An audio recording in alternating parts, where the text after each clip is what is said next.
नाज़रीन, drama serial मुकद्दर का सितारा में रमशा और उसकी मां ने फैज़ान को ट्रैप करने के लिए शतरंज के मोहरों का इस्तेमाल करना शुरू कर दिया। रमशा की मां कहती है, देखती जाओ, अब ऐसा खेल खेलूंगी, अगर फैज़ान भागना भी चाहेगा तो नहीं भाग सकेगा, उसे हर हाल में तुमसे शादी करना पड़ेगी। हमने बहुत शराफत दिखा ली है, अब वक्त आ गया है कि उंगलियां टेढ़ी करना ही पड़ेंगी। रमशा कहती है, अम्मी सच में फैज़ान मुझसे शादी के लिए तैयार हो जाएगा? रमशा की मां कहती है, तुम बेफिक्र हो जाओ, जो मैं कहती हूँ करती जाओ, अब चुपचाप मेरा खेल देखो। जैसे ही फैज़ान रमशा के बुलाने पर रमशा के घर आता है, मोहल्ले के कुछ लोग इकट्ठे होकर आ जाते हैं, क्योंकि रमशा की मां के इशारे पर आए थे। मोहल्ले के लोग फैज़ान को कहते हैं, ठहरो मियाँ, तुम ऐसे ही हर रोज़ मुंह उठाकर इन लोगों के घर आ जाते हो, बता सकते हो इन लोगों के साथ क्या रिश्ता है? फैज़ान लोगों को देखता है, कौन हैं आप लोग? मैं आप लोगों को नहीं जानता। उनमें से एक शख्स कहता है, मियाँ तुम हमें नहीं जानते, लेकिन हम तुम्हें जानते हैं, बताओ इन लोगों से तुम्हारा क्या रिश्ता है? फैज़ान खामोश हो जाता है। बड़े मियाँ कहते हैं, नहीं बता सकते ना, मगर हम सब जानते हैं तुम्हारा इस लड़की से नाजायज़ रिश्ता है। भाई मियाँ, ये शरीफों का मोहल्ला है और हमें अपनी माओ बहनों की इज़्ज़त बहुत अजीज़ है। तुम्हारी वजह से पूरी सोसाइटी का माहौल ख़राब हो रहा है। ये मोहल्ला ऐसा नहीं है कि तुम यहाँ गुल खिलाते रहोगे, इन लोगों को ये घर खाली करना होगा। बहुत हो गया, बड़े दिनों से हमारी इन लोगों के चाल चलन पर नज़र है, अब और नहीं। हमने फैसला किया है कि ये लोग अब कहीं और जाकर रहें। रमशा सब देख रही थी। अरे वाह अम्मा, तूने तो वाकई कमाल की चाल चली है। रमशा फौरन आती है, आप लोग कौन होते हैं इनको रोकने वाले और हमारी किरदार कुशी करने वाले? आप लोगों को शर्म आनी चाहिए, हमारे ही घर में आकर हम पर रोब डाल रहे हैं।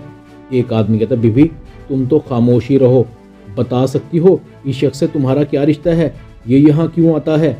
रमशा खामोश होती है। लोग कहते हैं, नहीं बता सकती ना, तुम्हारे इस लड़के के साथ नाजायज़ मरासिम हैं, मगर आज तो हम जा रहे हैं, फिर आएंगे और तुम्हें इस सोसाइटी से निकाल कर रहेंगे।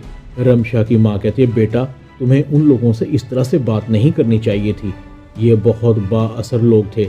रमशा कहती है, अम्मी किसी को हक नहीं पहुँचता कि हमारे किरदार पर उंगलियाँ उठाएं।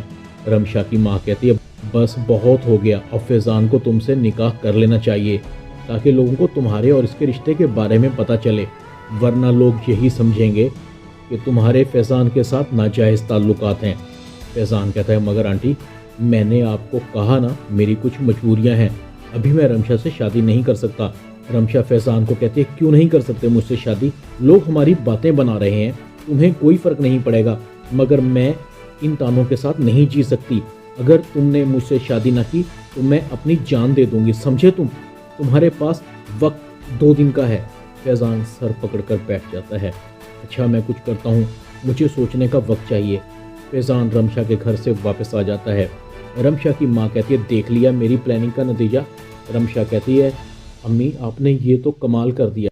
दूसरी तरफ नताशा शेरी से खुला लेने का फैसला कर चुकी है। शेरी नताशा की सारी रकम और जेवर चुरा लेता है। शेरी नताशा को कहता है, तुमने मुझसे अलहदगी का फैसला कर ही लिया, ठीक है तुम चली जाओ, शायद मेरी किस्मत में तन्हाई और अकेले रहना ही लिखा है, मगर एक बात याद रखना, मैंने तुमसे शादी ज़रूर झूठ बोल कर की है, ना मुझे तुम्हारी दौलत से गर्ज है ना तुम्हारे स्टेटस से, मैं सिर्फ तुमसे प्यार करता हूँ। नताशा कहती है, तुम अपनी फरेबी और झूठी बातों को अपने पास रखो, मैंने तुम जैसा मतलबी और घटिया शख्स अपनी पूरी ज़िंदगी में नहीं देखा, मेरी जान तुमसे बहुत जल्द छूट जाएगी। इधर फैज़ान बहुत अफसरदा है। फैज़ान को हादिया बहुत अच्छी लगने लगी है, वो उसका दिल नहीं तोड़ना चाहता, मगर रमशा से शादी का किया गया वादा भी पूरा करना है। फैज़ान हादिया को खुश करने के लिए ट्रिप पर लेकर जाने का प्रोग्राम बनाता है। हादिया बहुत खुश होती है। फैज़ान कहता है, तुम ट्रिप पर जाने के लिए बहुत खुश हो? हादिया कहती है, नहीं मैं ट्रिप पर जाने के लिए खुश नहीं हूँ, बल्कि तुम्हारे साथ वक्त स्पेंड करने के लिए एक्साइटेड हो रही हूँ। अब मुझे यकीन हो गया है कि वाकई तुम मुझसे मोहब्बत करने लगे हो। फैज़ान दिल ही दिल में कहता है, मैं तुम्हें कैसे बताऊं हादिया कि मैं कितनी बड़ी मुसीबत में फंस गया हूँ। एक तरफ तुम हो और दूसरी तरफ रमशा। ना तुम्हें छोड़ सकता हूँ और ना दिल से रमशा से शादी करना चाहता हूँ। हादिया पूछती है, फैज़ान क्या सोच रहे हो, परेशान हो? फैज़ान कहता है, नहीं, अगर परेशान होता तो तुम्हें अपने साथ ट्रिप पर क्यों लेकर आता। दरअसल फैज़ान हादिया के साथ वक्त गुजार कर अपनी टेंशन को दूर करना चाहता था। इतने में रमशा की माँ की कॉल आ जाती है, फैज़ान तुम किधर हो, रमशा तुम्हारा इंतज़ार कर रही है। फैज़ान सोचों में गुम था। उसे हादिया और रमशा में से किसी एक की मोहब्बत को चुनना था और हादिया को अब धोखा देना उसके लिए इतना आसान नहीं था, क्योंकि हादिया फैज़ान के दिल में घर कर चुकी थी। ड्रामा मुकद्दर का सितारा में इतना ही। चैनल को सब्सक्राइब कर दें, वीडियो को लाइक कर दें और बेल आइकन के बटन को दबाकर ऑल पर क्लिक कर दें ताकि आपको मेरी नई आने वाली वीडियो का नोटिफिकेशन फ़ौरन मिल सके। अपना ख्याल रखिएगा। अल्लाह हाफ़िज़।